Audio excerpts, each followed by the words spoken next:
Saviez-vous qu'il existe un moyen pour vous faire de l'argent facilement, sans trop travailler? Eh bien, certaines femmes l'ont compris, et ça permet même d'augmenter leurs tarifs. Et ouais, la télé-réalité.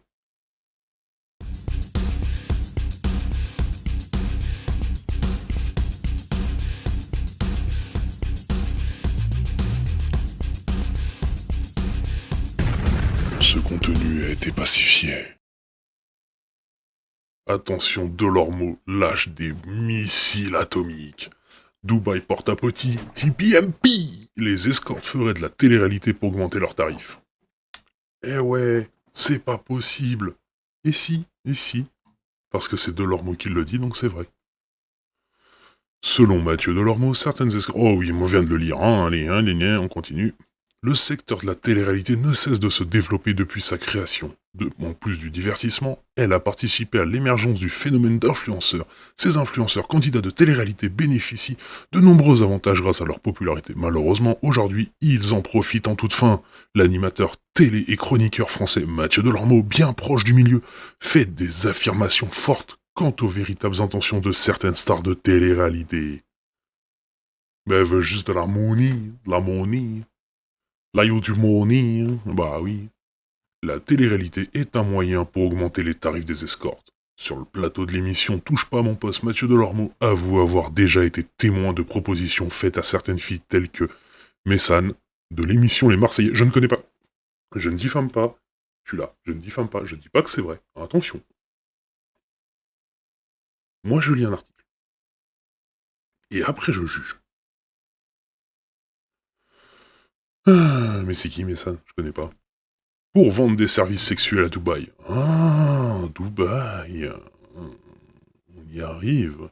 Selon lui, certaines filles sont contactées par des agences d'escorte qui leur proposent voyage et en business class, logement dans un hôtel de luxe et des sommes d'argent astronomiques pour très peu de temps. Et vous savez ce qu'ils font?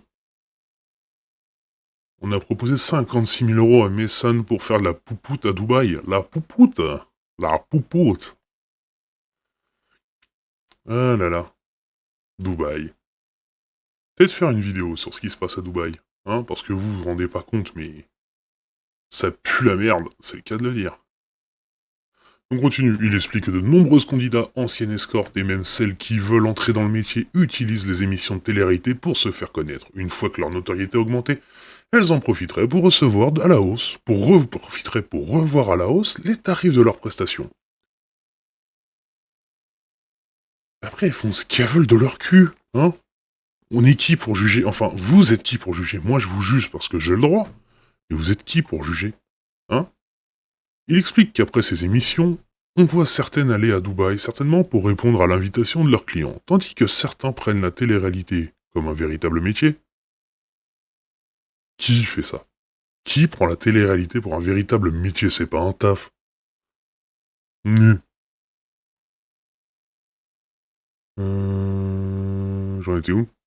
Je sais plus. Tandis que certains, ouais, prennent un véritable passion même. Oh, ouais, putain, faut être passionné.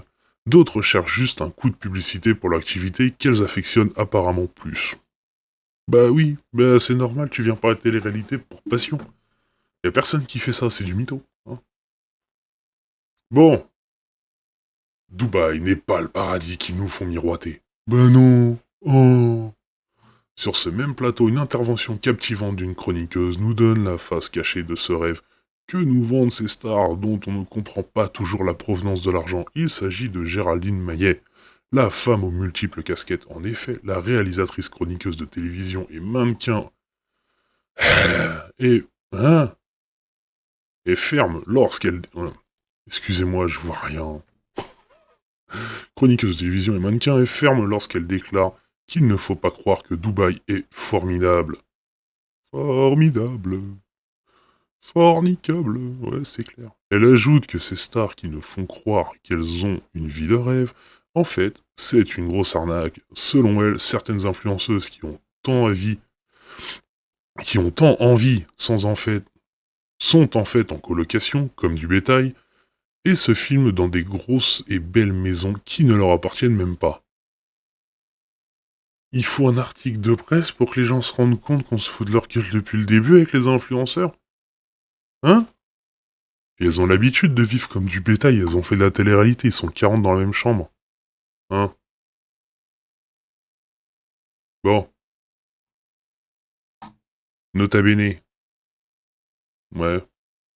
Bon, on a fini? Ouais? Bon. Ah là là. Dubaï, Dubaï, Dubaï. Est-ce que vous êtes au courant de ce qui est sorti à Dubaï récemment? Hein? Les histoires de caca. Allez voir la vidéo de Bruno le Salé, hein, qui a quand même parlé de ce truc-là il y a 2 ans. Au moins 2 ans. Au moins 2 ans, donc. Techniquement, tout le monde est au courant que les influenceuses vont à Dubaï pour se faire chier sur la tête. Vous le savez pas? Bon, allez, je vous prépare une vidéo pour vous expliquer ce qui se passe à Dubaï. Allez, salut, abonnez-vous et partagez, hein, à la prochaine.